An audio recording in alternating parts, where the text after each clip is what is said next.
एक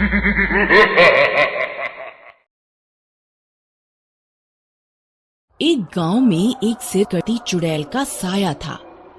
वहां के लोग उस चुड़ैल से बहुत डरते थे। रात होते ही गांव के सभी लोग अपने अपने घर के अंदर चले जाते थे। अरे सीता, जल्दी से ये दीपक बुझा दो। उस चुड़ैल का आने का समय हो गया है। कहीं उसने हमारे घर में रोशनी देख ली तो कहीं वो यहाँ ना आ जाए। जल्दी जाओ और पूरे घर में अंधेरा कर दो।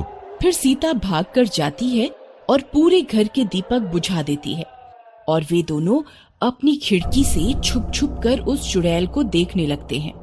तभी उन्हें दूर से एक सिर कटी चुड़ैल आती हुई दिखाई देती है। उस चुड़ैल का सिर कटा होता है और उसने अपना कटा हुआ सिर अपने हाथ में पकड़ा होता है। फिर वह राजेश के घर के सामने से गुजरती है। वे दोनों बहुत डर जाते हैं और चुड़ैल आगे निकल जाती है। शुक्र है भगवान का, आज तो बाल बाल बच गए। फिर अगले दिन सुबह होने पर, अरे भाई राजेश, तुमने कल रात सरकटी चुड़ैल को देखा? हाँ भाई, कल तो मैं बाल बाल बच गया। वो चुड़ैल बिल्कुल मेरे घर के आगे से ही निकली थी।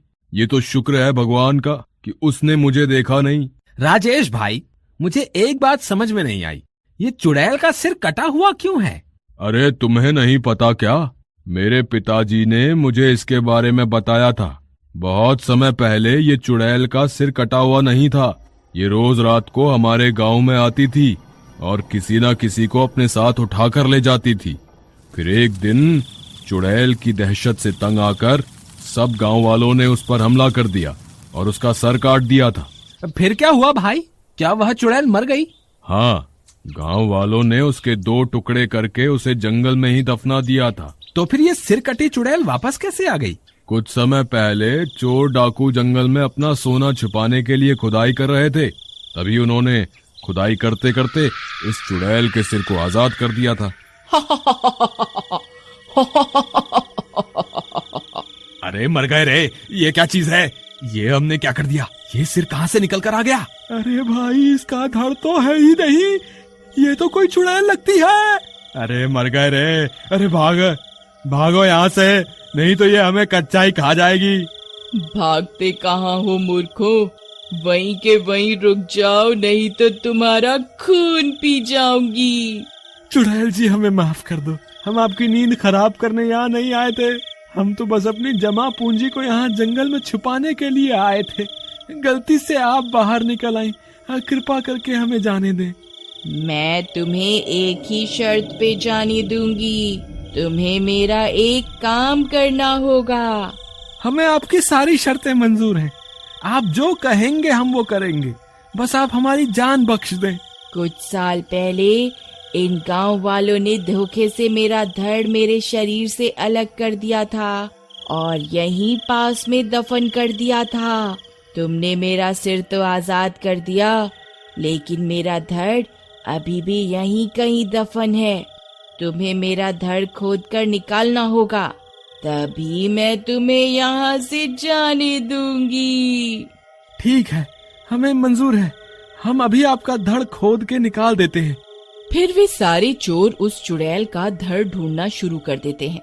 कुछ समय खुदाई करने पर उन्हें उस चुड़ैल का धड़ भी मिल जाता है। फिर वह धड़ चलकर अपने कटे हुए सिर के पास पहुंच जाता है। फिर वह चुड़ैल अपने सिर को अपने धड़ से जोड़ने की कोशिश करती है, लेकिन जैसे ही वह अपना सिर अपने धड़ पर रखती है, उसका सिर नीचे गिर जाता है। वह फिर से कोशिश करती है, लेकिन फिर से उसका सिर नीचे गिर जाता है। अरे ये क्या, मेरा सिर तो वापस मेरे धड़ से जुड़ ही नहीं रहा, अब मैं क्या करूं? चुड़ैल जी, हमने आपका काम पूरा कर दिया, कृपा करके अब हमें जाने दें। इतना बोलकर वे सारे चोर डाकू वहाँ से दुम दबाकर भाग जाते हैं। उस दिन के बाद से ही उस चुड़ैल का नाम सिर कटी चुड़ैल पड़ गया और अब वह अपना सिर उठाए रोज अपने शिकार की तलाश में हमारे गांव में आती है। लेकिन भाई राजेश, हम कब तक इस चुड़ैल का आतंक सहते रहेंगे? हम सब गांव वालों को मिलकर कुछ ना कुछ करना होगा। तुम सही कहते हो कन्हैया, हम अभी सरपंच के पास चलते हैं, वही कोई ना कोई रास्ता निकालेंगे। सरपंच जी, आपको तो पता ही है, इस सरकटी चुड़ैल के आतंक के बारे में। मुझे लगता है अब वक्त आ गया है। हम सबको मिलकर इस सिरकटी चुड़ैल का सामना करना ही होगा, नहीं तो हमारे बच्चे दिन में भी घर से बाहर निकलने में डरने लगेंगे।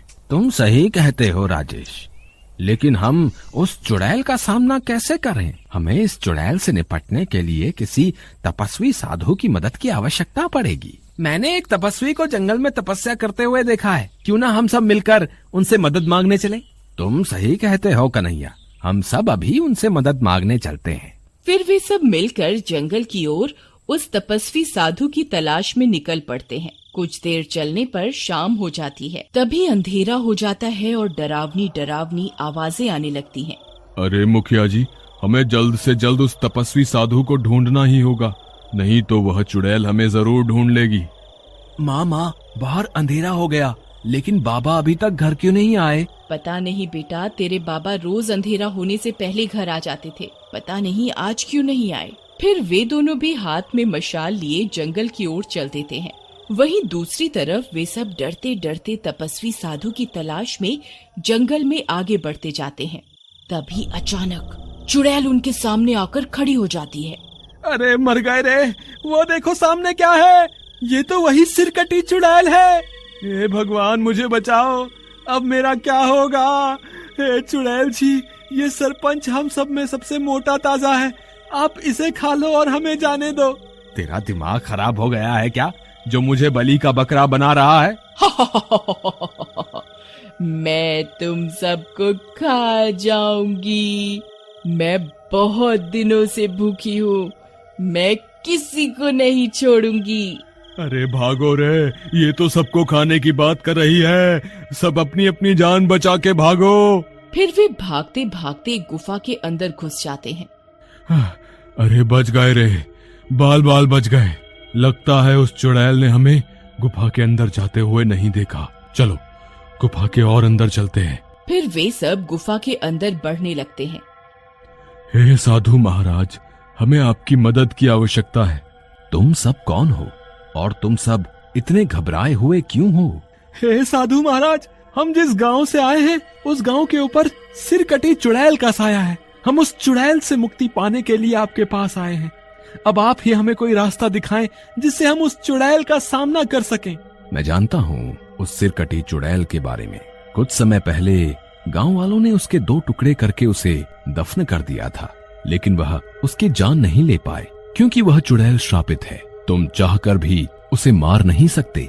साधु महाराज, अगर हम उसे मार नहीं सकते तो कोई और उपाय बताइए जिससे हमें उस चुड़ैल से छुटकारा मिल सके। वह चुड़ैल अपना सिर लेकर घूम रही है। अगर कोई पवित्र आत्मा उसका सर उसके धड़ से जोड़ दे तो वह श्राप मुक्त हो जाएगी, तभी उसे इस श्राप से मुक्ति मिल पाएगी।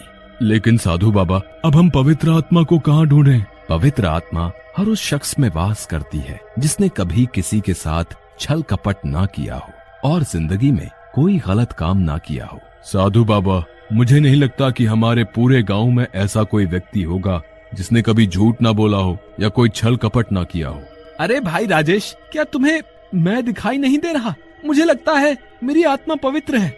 भाई कन्हैया, जब चुड़ैल को मुझे खाने के लिए बोल रहे थे तब तुम्हारी पवित्र आत्मा कहाँ चली गई थी? हमें कोशिश तो करनी ही होगी, नहीं तो हमें कभी भी इस चुड़ैल से मुक्ति नहीं मिल पाएगी। चलो फिर देर किस बात की, अभी चलकर उस चुड़ैल का सामना करते हैं। फिर वे सब गुफा से बाहर निकलते हैं। राजेश, तुम चुड़ैल को पुकारो, मैं उस पेड़ के पास जाकर छुप जाता हूँ। वो जैसे ही तुम्हारे सामने आएगी, मैं पीछे से जाकर मैं उसका सर उससे छुड़ाकर उसके धड़ पर रख दूंगा। फिर कन्हैया भाग कर जाता है और पेड़ के पीछे छुप जाता है। चुड़ैल, कहाँ हो तुम? देखो, हम तुम्हारे ही इंतजार में यहाँ खड़े हैं। अगर हिम्मत है तो हमारे सामने आके दिखाओ। तभी चुड़ैल वहाँ पहुँच जाती है। वे सब लोग डर जाते हैं। तभी कन्हैया पेड़ के पीछे से निकलता है और चुड़ैल का सिर उसके हाथों से छुड़ाकर उसकी धड़ पर रख देता है, लेकिन सिर वापस जमीन पर गिर जाता है। ए, कौन है तू? तेरी इतनी हिम्मत? अरे मर गए रे, भागो। मैंने तो पहले ही कहा था इसकी आत्मा पवित्र नहीं है। अब क्या करें सरपंच जी, मुझे लगता है अब आपको जाना चाहिए। नहीं नहीं, मैं नहीं जाऊंगा। तभी वह चुड़ैल उन पर हमला कर देती है। राजेश गिर जाता है और चुड़ैल अपने पंजों से राजेश पर हमला करने ही वाली होती है कि पीछे से उसका बेटा आता है और चुड़ैल का सिर उसके धड़ पर रख देता है। और इस बार उसका सिर जमीन पर नहीं गिरता। जैसे ही उसका सिर धड़ से जुड़ता है, वह चुड़ैल श्राप मुक्त हो जाती है और एक औरत का रूप ले लेती है। मुझे श्राप से मुक्त करने के लिए बहुत बहुत शुक्रिया। Ha ha ha ha ha!